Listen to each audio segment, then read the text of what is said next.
On this episode of the Sports Opinions podcast, I have former United States men's national team soccer player and MLS player Janusz Michallik, who you can hear over on ESPN FC on the show as we talk about the return of soccer around the world, or football as it's known everywhere else, how they're doing it, what he thinks about the implementation of it. Then we talk about the pressure of the youth, both locally in the United States and internationally, to be great in the world of soccer. And then we talk about free agency and what it's like and how much of a difference it makes to fall into the right situation. It's a great conversation. I don't think anybody should miss it, especially if you're a soccer fan. So without any further ado, everybody, enjoy the show.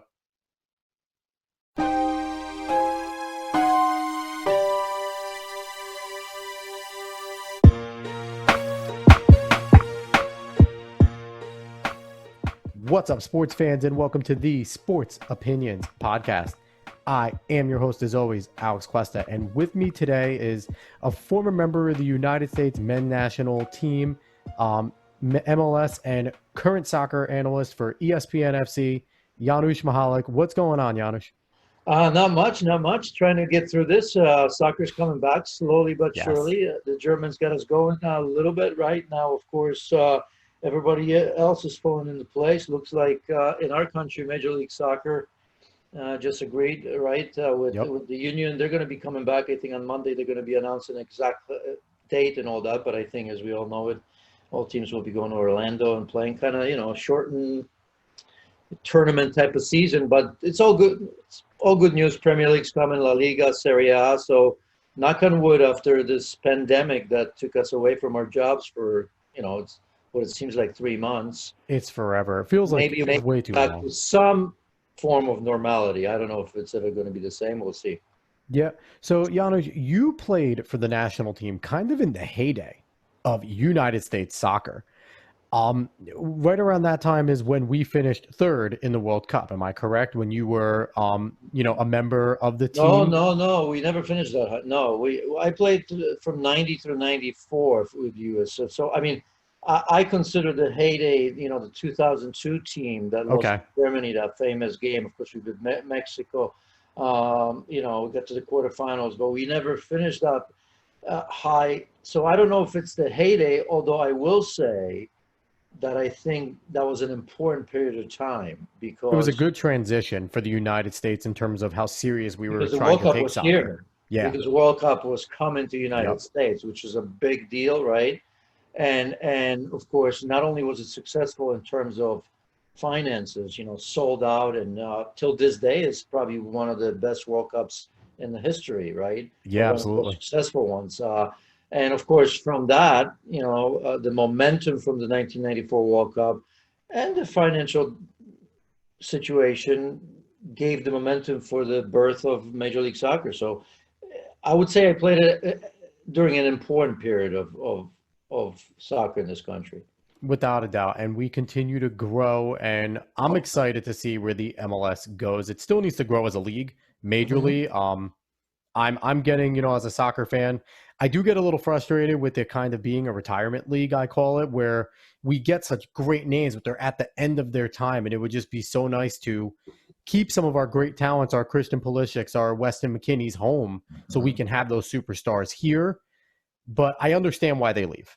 Like, I'm not blaming them. Yeah, but that retirement league. I mean, we can argue this a little bit because it's changing. If you look at Carlos Vela at LAFC and even Chicharito, yes, he's but they're no longer guys. They're just kind of ending. You know what I mean? People will argue that in their career, maybe that's the last stop, but I think they're still playing at a level that is very, very high. We've seen Sebastian Giovinco in Toronto before that, where he came from Juve. I can't remember now, but 27, 28 years old. Yeah. And getting back to the Christian Pulisics and Weston McKennies and Tyler Adams, I think that's the nature of the beast. That's the way it should be. I don't think just because they played here, they must stay here, right? I mean, that's what the game is all about, especially our game, is that you go where you feel you're going to advance and develop the best, where you're going to earn the best money. And that's not necessarily a knock on anything, right? I mean, they've got their start here, with the exception of Christian, of course. Yep. And who knows, they may come back. And, who knows, there may be a time where a lot of people are going to be treating Major League Soccer as truly one of the best in everyone's mind, where not only the money is such that the best players in the world will be coming, but also the level of play is going to be to that level. So, I mean, we don't know these things. So let's be honest, right? I mean, we're still working on the culture of our game. Yep. 25 years this year. I was the original in 1996. 25 years is nothing when you compare this league to the rest of the world and the leagues in various countries. So we're still, there's still time. It's crazy to think it's only been a quarter of a century because I'm 31 years old, so I grew up all of my life really knowing Major League Soccer. I was a Metro Stars fan growing up. I'm a Red Bulls fan now. I've kind of been torn because I grew up a Red Bulls fan. I'm also a City fan for the Premier League. But then City decided to make NYCFC, so it kind of just tore me in half. I still hate NYCFC, and I'm still a Red Bulls fan, and I still love City. I don't hate anybody, okay.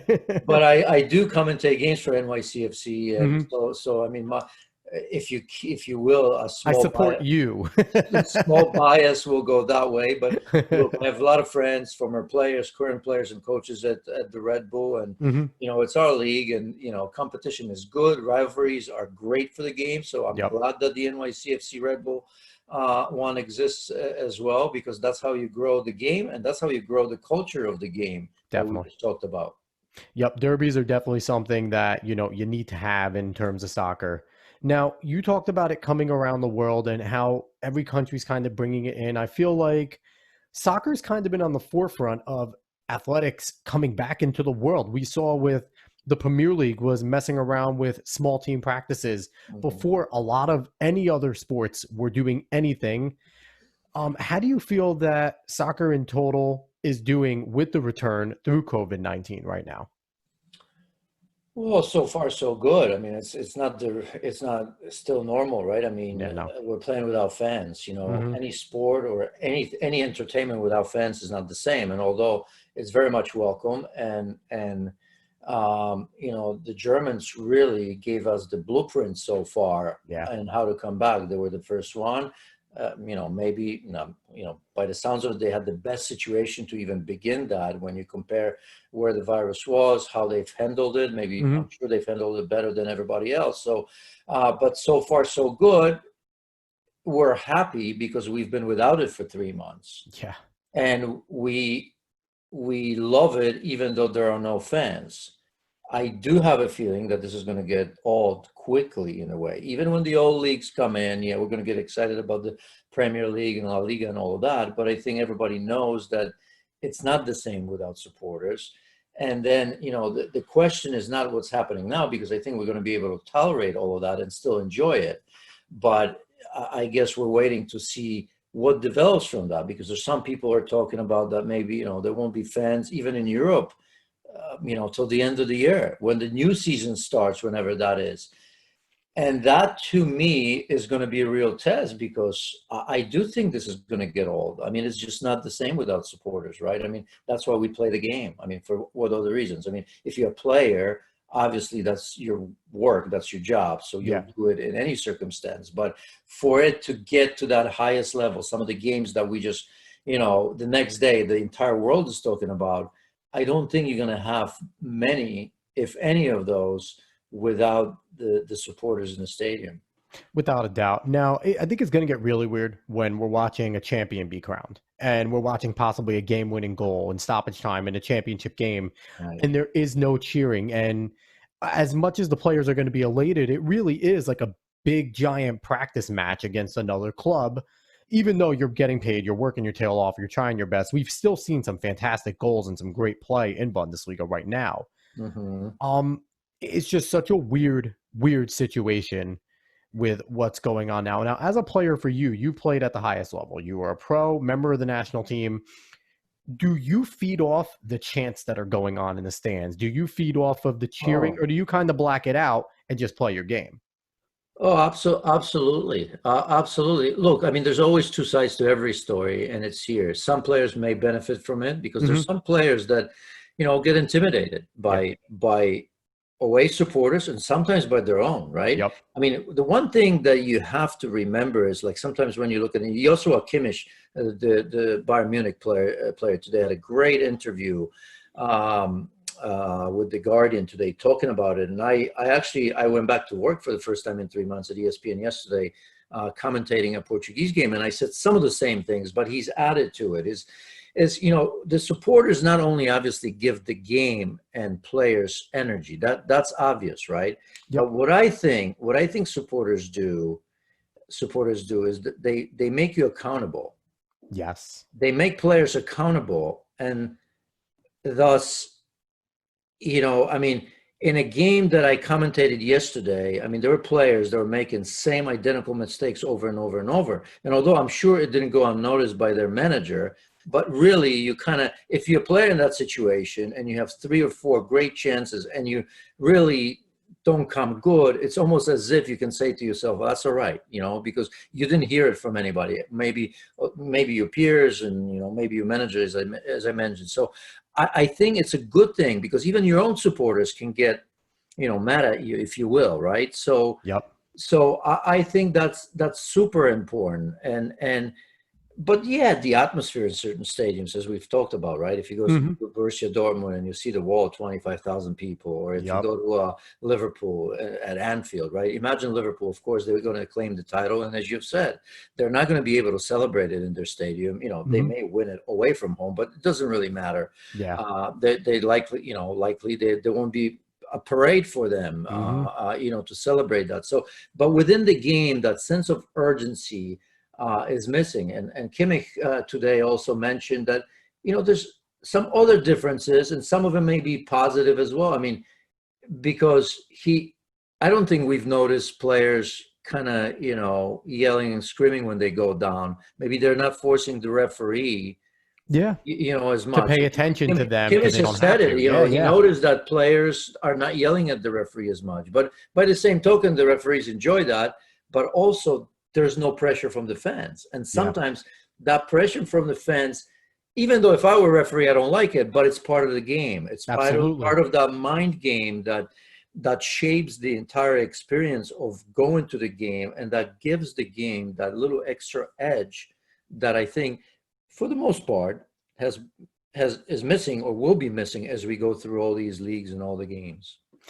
So yeah, nothing is worse than missing a gimme goal and hearing it from your supporters. Like you could just see the reaction, like you said, from their players when they know they messed up, and then the added from the whole entire crowd, and they just, it comes over them for a second, and Well, most of the great ones can get over it, but it does hit them a little bit in that moment.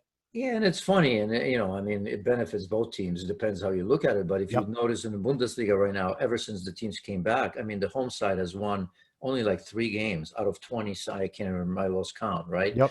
Um, Because it's all like a neutral site game at it's this point. right. So I mean, Yeah. smaller teams all of a sudden don't feel that pressure, right? I mean, you Mm-hmm. feel like I don't know, Mainz or small team, Werder Bremen. Well, they're not small, but Yeah, absolutely. and you go to Bayern Munich, or if you go to Borussia Dortmund, normally you're looking at 80,000 fans in Dortmund, and now you kind of going into the game and saying, you know what? Maybe they can be had. We're not going to have that pressure. The referee's not going to feel that pressure. Mm-hmm. But by the same token, let's not forget that there are a lot of players, a lot of competitors that feed off of that positively.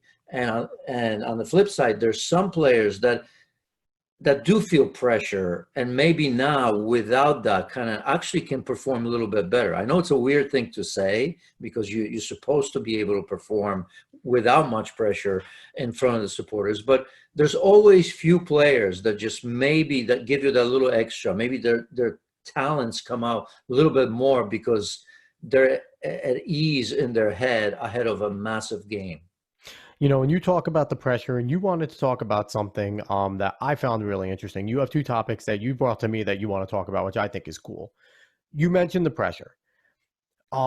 Youth players have always had so much pressure around the world to be, good quickly in the world of soccer. There are so many different tournaments for U15, U19, U20. Like, they're constantly playing. What is the pressure that a young soccer player faces? And can you kind of break down the difference between a great American young soccer player as opposed to a great Italian or great English young soccer player? Well, I mean, there's so much to unpack here, right? I mean, if you look at from say European side or South Hmm. American side, the problem right now is the young players. There's many talented players, but they're not getting an opportunity. They're not getting an opportunity to play Yep. because the top teams always looking for sometimes for young players, but the big names Hmm. they almost have to buy the best players that come almost ready to deal with the pressures Yeah. of all the competitions that a big club like Liverpool or Bayern Munich or Manchester United, or Barcelona have to face. So you're talking about La Masia, their academy, which is great, but hasn't really delivered much now Hmm. because it almost feels like Barcelona has to go out and buy the best players, and you can Yep. go on and on and on and on. And on the flip side, we just saw what Chelsea did, right? I mean, Chelsea was always that sort of club. Yeah. They've had 40 some players on loan. They were great players, but Hmm. they never used them. They never gave them an opportunity, right? Hmm. Always bought big names. Yeah. Well, guess what? They were suspended, or they had two transfer windows banned. And all of a sudden they were forced this season to use some of the players that were on loan all over Europe. And Mount came back. I mean, just the names aren't necessarily important. The point is that because they were forced to do it, they've actually so far, because now that's going to be finished, have had a very good season because Yeah. nobody thought that they would be anywhere the Champions League spots. And guess what? They are. So just goes to show that sometimes it's a question of attitude. It's a question of the hierarchy in the club, how much pressure they feel to deliver trophies immediately. And, there's that we need more experience. The young player perhaps shouldn't. So that's, I think, the pressure they deal with there. Here as young players, I think, look, we don't have enough time, so I don't want to start all the way from the bottom, but obviously, I think that the structure here is still fractured. We're trying to figure it out. You saw the academies with US Soccer. That's gone away. Now Major League Soccer is going to take that over. We can go even lower to where you kids pretty soon are going to be playing in town as they are 5, 6, 7, 8 years Yep. old. And, they're coached by by parents, volunteers, and the pressure to win is there where it shouldn't be. Their score should be irrelevant. So I'm just skipping over this because I really don't want to open this Pandora's Yeah. box We could here, do a because whole I think entire podcast on that alone. most of you listeners know. So I just think that, again, then the pressure comes maybe in Major League Soccer, because for the longest time you sort of knew that once you sign the contract Major League Soccer, it's going to be very difficult to leave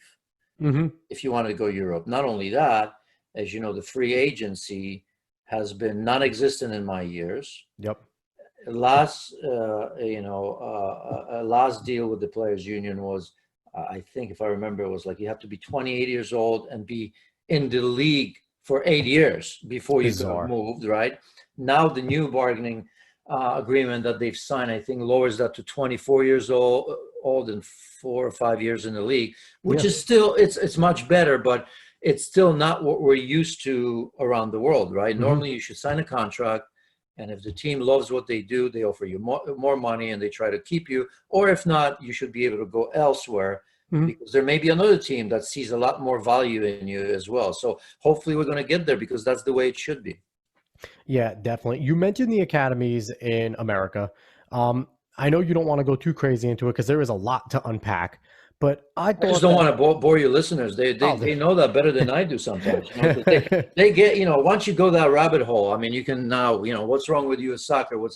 We all know it's a vast country. We all Mhm. know that it just now, the Major League Soccer academies, there's some big clubs that do a good job, but Mhm. in between and below, there's million clubs that are there just to make money. And although I don't necessarily think that they don't care about players, there comes a point where, of course, the power belongs to the player and the parents, and Yep. you have this situation that we all know about. I've been, a little bit guilty of that as well. I've had a club with Tony DeChico, who unfortunately passed away. Of course, she was the women's coach in the 99ers and all that. Yeah. We tried to do the right thing, and we, 80, 90% of the time we did the right thing, but there was always that 5% somewhere where we had to maybe compromise, not in a way that we'd normally do if we had absolute power Mhm. in terms of how to do it, right? So Yeah. there's always those difficult decisions, and I understand it, but that has to go away for this country to be successful. There has to be a way where these clubs and the coaches, they make enough money in salaries where they don't feel like, the paying parent, you have to appease them or please them or whatever you want to call it. And Yeah. look, we've done a much better job with that already, Mhm. but we still have long ways to go. One of the vendettas I have with American soccer is I can't stand NCAA soccer.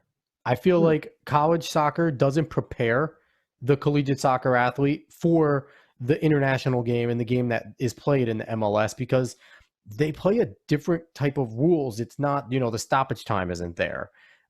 The substitution limits aren't there. I've seen best players come in and out, in and out.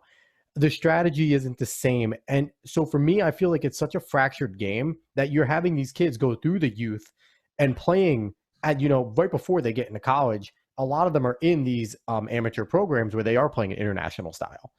And then they go into college and it's just and I feel like they don't prepare our best players at that level to go into the pro level. Yeah, but I don't think we should, look at college soccer that way anymore because things are changing. In the past, it was different, but that was no fault of NCAA. I don't think. I really didn't, because there's a place for that. Because let's be honest. I mean, only a small percentage of players are going to make it as Major League Soccer improves. Yeah, are going to make it to that level, or maybe later to Europe, right? But there's thousands of kids that love the game of soccer.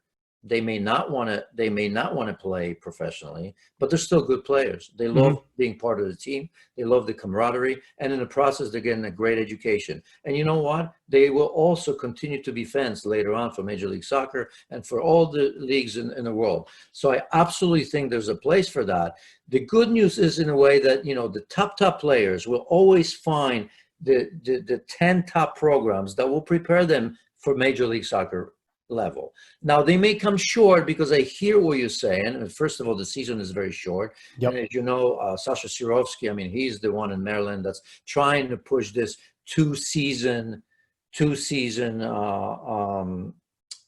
college game, although with the pandemic now, college teams are having all kinds of problems. University of Cincinnati just got rid of men's program. I think it was Appalachian State as well, I heard. So that's probably being put on the back burner. But I think it all depends how you want to look at that, because I still do believe that these 5 or 10 programs will get few players into Major League Soccer that may have a good career. But what's happening now also, and it's been happening, and it will continue to happen and even increase, is that, kids are going straight out of high school and they're going to go to Major League Soccer. For the most part, I think they're doing it right, because there's going to be, again, I mean, you'll know if you're the kind that should be doing that.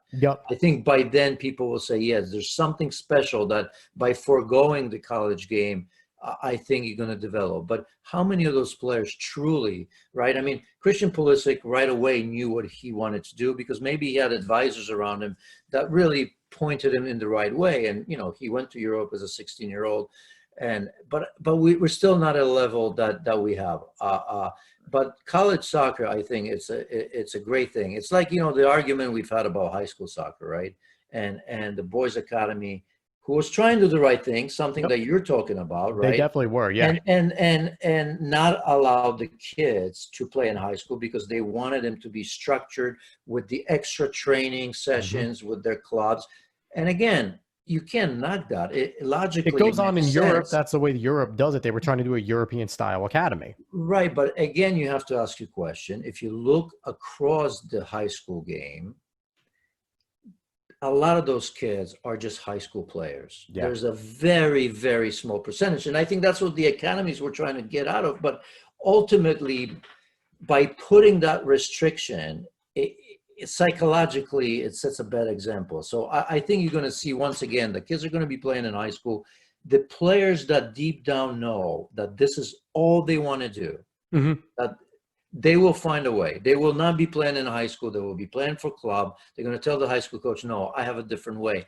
But I just don't think that we should be telling everybody across the board, this is what you should be doing, and sending a wrong message to some players that truly don't belong maybe for the next level. But you think to yourself, yeah, they're good enough for my club. and I want them. I don't want them to play high school because they're good enough for my club. But what does that mean? Yeah, they're good enough for you, but are they ever going to make it anywhere for you to make that decision for them? Yeah. Janusz, I like your outlook on it. It's a very positive one. You almost changed me. I still don't like the college game,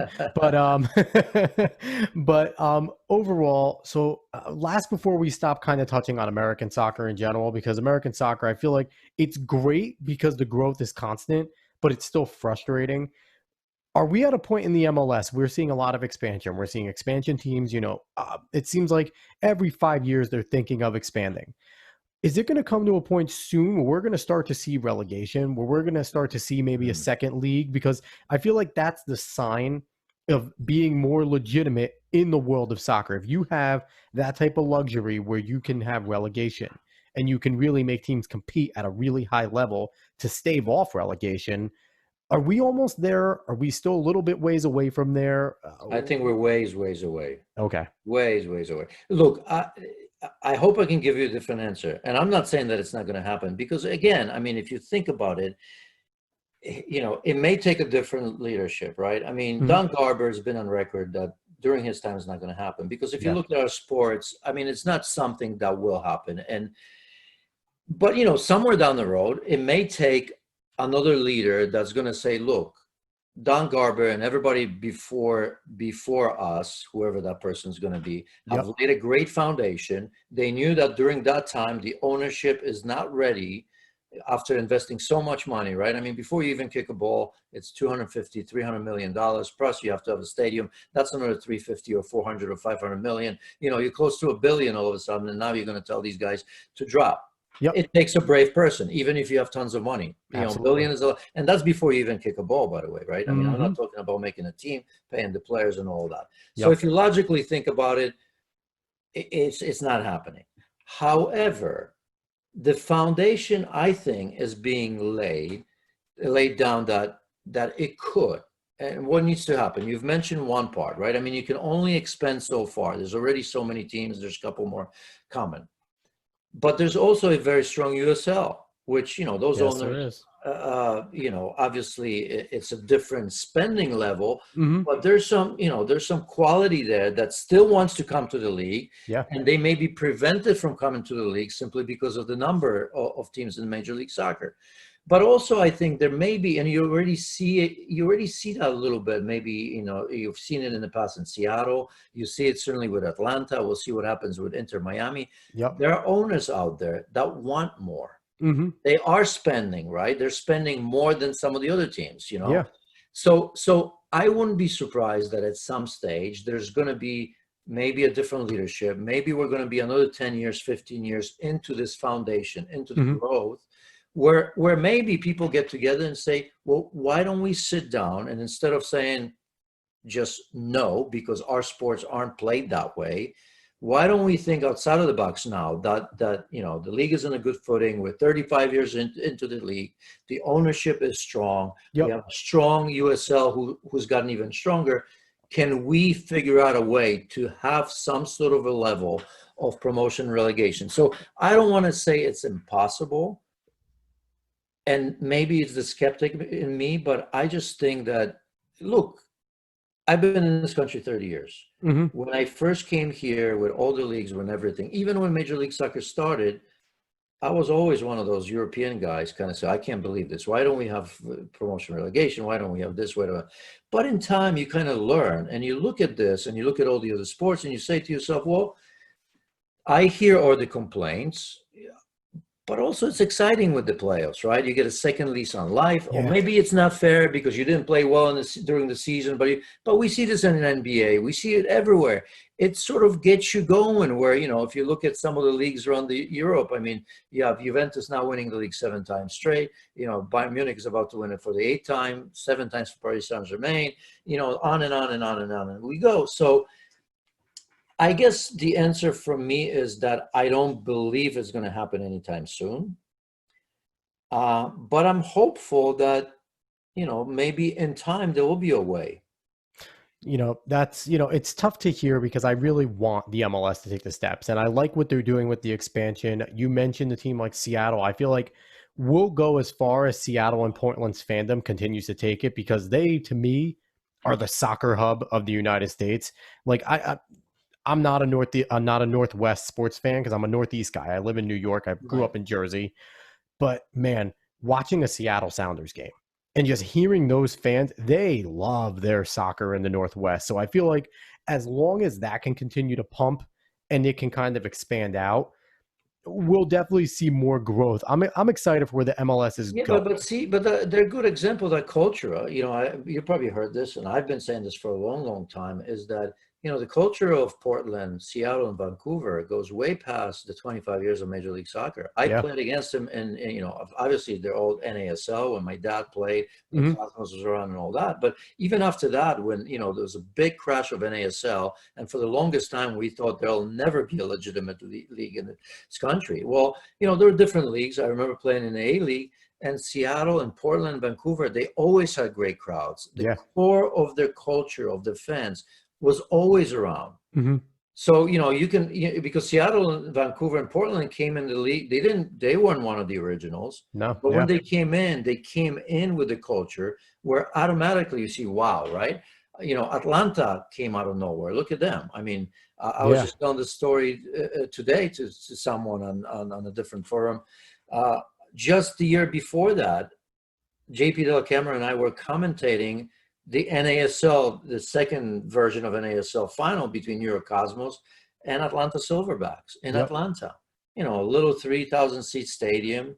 Eric Winalda was actually the general manager of the Silverbacks, right? And Giovanni Savaresi with the Cosmos. Now he's with Portland. But, it was a great game. Maybe, I don't know, 1,000 Cosmos supporters travel. But, when I saw Atlanta the next season, or maybe it was 2 years later, but short period of time, maybe 2 years later, here we are, 70,000 people, 45 average, 50,000. And I'm saying to myself, where did that come from? Why wasn't that at, Atlanta's, Silverbacks were in the final just last year or the year before. You just never know how that happens. Maybe it's that bigger project. Maybe it's the ownership of Arthur Blank and the Falcons and this Mercedes, this beautiful place. I don't know where it is, but I think you're going to see that. But what I'm saying is the culture is so important. And Portland, Vancouver, and Seattle are a great example of that, because for people my age, for some of the players that you may get to talk to, they'll tell you those stories. Many were surprised in what Seattle were doing, and Portland, even Vancouver. And many of us were not, because they always stuck with that team. Even in the old A-League, when all the teams, when I played, whatever teams, we had like 1,000 people watching us. You went to Seattle, you went to Portland, or you went to Vancouver, they always had 3, 4, 5. You know what I mean? In a small stadium, and they were actually singing the way they're singing now. So that was important. And so give it some time. I think you see that with other teams as well. Of course, already now, look at Sporting Kansas City. When the Wizards, when I played, they played in the Arrowhead Stadium, and if they had 2,000 people in that colossal, this massive stadium, they'd be happy. But things change. Ownership changed a little bit. They built a nice, good stadium. Peter Vermees, my former teammate, has been there for a long time with Brian Bliss, and they're doing a great job with that team, creating that special culture. And look, I think they've had sellouts every game since they rebranded, if you will. Yeah, there's definitely, it's coming, and I'm hoping that, everything happens with the MLS sooner than later, but we got to be patient. Now, you mentioned the free agency system. It's definitely different from the United States being an American player going other places. How do you feel about the free agency process in general, even just taking away the United States, but internationally with the whole entire loan transfer system? Do you feel like it's something that can be improved on? Do you feel like it's a strength of soccer versus other sports?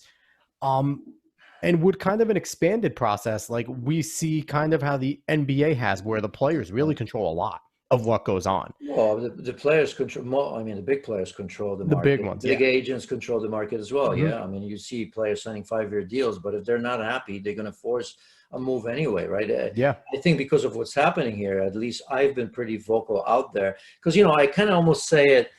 If you're a Eurocentric fan and you talk about Major League Soccer or soccer in the United States, kind of in a skeptical way, right? But I've always been kind of jokingly saying, you know what, this system in MLS or so many parts of it may be coming your way. And I used to say that jokingly, kind of. I believed in it, but not really. Yeah. And guess what? With this pandemic right now, I mean, the trades, and I know it's happening already there, right? I mean, you look at the loan system, but I think you're going to see a lot more. I'm not saying immediately, but you may see a deal where a big club, may send one of their better players for depth, right? For 3 or 4 players from another team, It's a flat out trade. and yeah, or very little money being involved. Yep. With this pandemic, wherever it goes, however that finishes, yeah, it's going to be difficult to see, 150, $200 million players, moving clubs, and that's before you even pay their wages. Yep. So I think you're going to see an evolution, because when you think of European sports, they take so much from American sports. It just comes 15, 20 years later.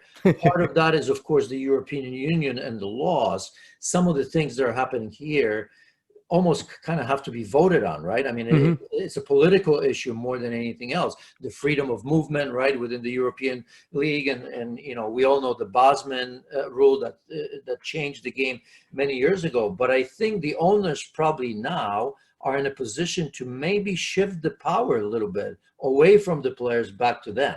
Now, when I was a player, I wouldn't have liked it, because for years, look, I mean, the owners always have the power, right? I mean, yeah, ultimately they do.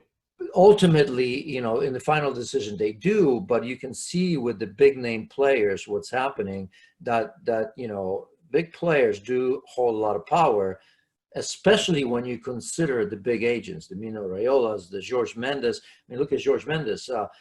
I mean, look what he's doing with Wolves, for example, right? I mean, he's built that team. It's bizarre. And I just did a game yesterday, first time back, between Porto and Famalicão.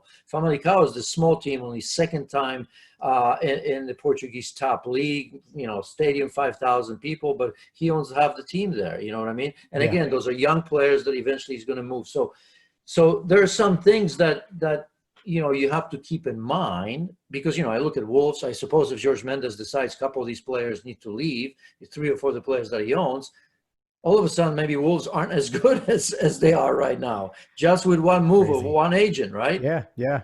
I think Mino Raiola has kind of done that a little bit with Paul Pogba at Manchester United. Yep. Haaland is another one that all the talk was maybe he's going to go to Manchester United, right? But he ended up at Dortmund. Of course, he's this player as well. So I think the system will change because of it's happening. I think if it's done in a smart way, it should change, because I do think that there's a little bit of that bubble that probably was going to burst at some stage, because the salaries and the transfer fees are just astronomical.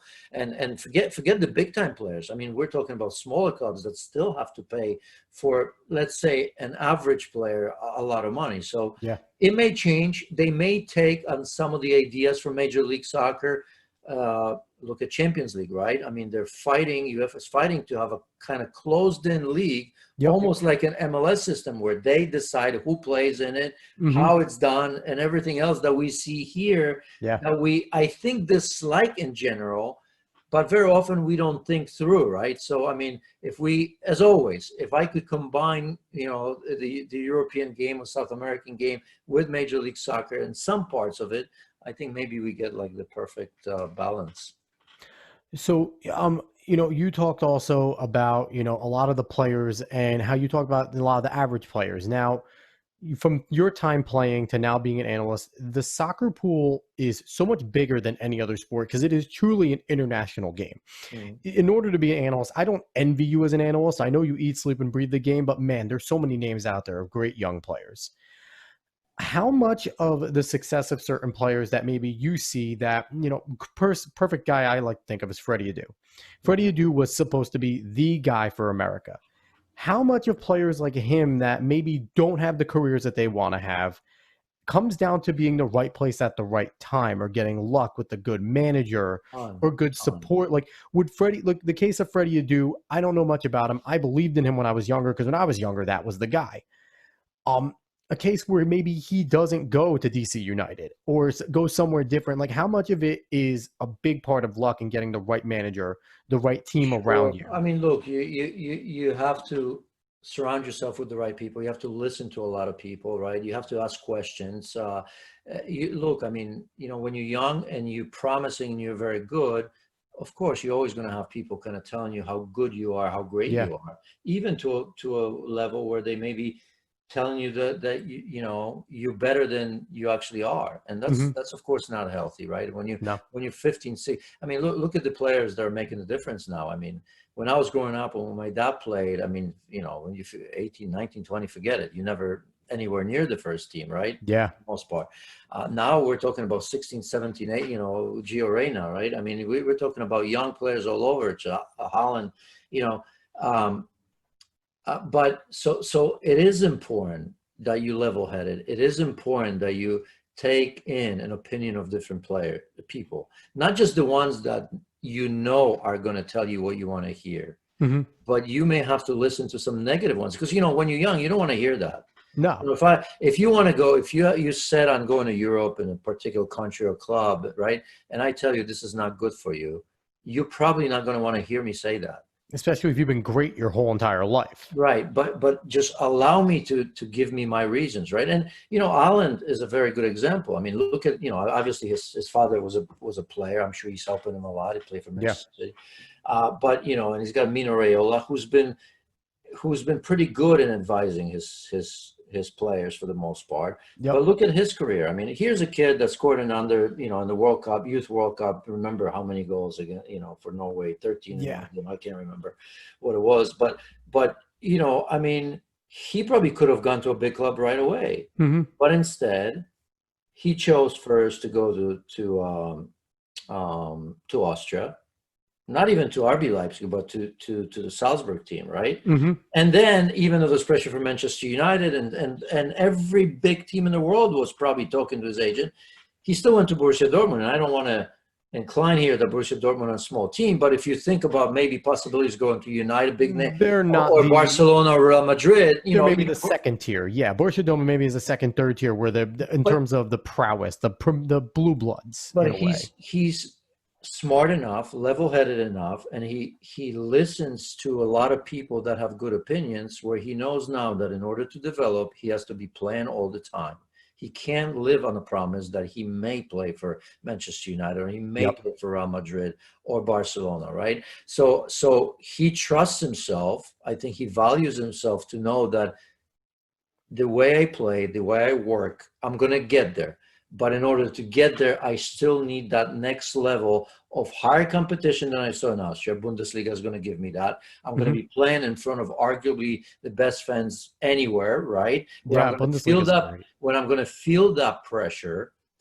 And if my end product, and I don't know what his end product is or his Hmm. dream, if my dream is Real Madrid or Barcelona Yep. or Manchester United, I know I will get there because this period of time that I'm going to spend now, and look at this. I mean, he pretty much walked into that Borussia Dortmund team, Yeah. Yeah, right? I definitely. mean, he's scoring right away. He Hmm. hasn't missed a beat. So, although things change every game, I mean, so far every decision that he's made was the right one. Yet, I promise you that along the way, there are many people that were telling him, no, go straight to United. Why don't you go straight to Real Madrid? Go. You never know that chance. I'm sure he said, this may never come around again. Yeah. Barcelona, that's a one-time shower, because we all hear that. And now here you are, 17 or 18 or 19-year-old. If we want to talk about players that you started with, right? Yep. Be it United States or anywhere, it's a hard decision, especially if you're a young American player that's going to take a risk of going across, right, straight out of high school, let's say, without playing in Major League Soccer, and you have to move countries and you have to fight for it. But that's just it. You have to go through some weird places, right? I think that's the part of the issue is that in Europe, still in many countries, you really have to fight for your success. Where here, sometime it's kind of given to you. You don't go through that period of time where it's a life and death. And I don't want to be too dramatic about it, but Hmm. many players around the world are going through that. That's the only way out for them. And because it is, they really appreciate what they have to go through.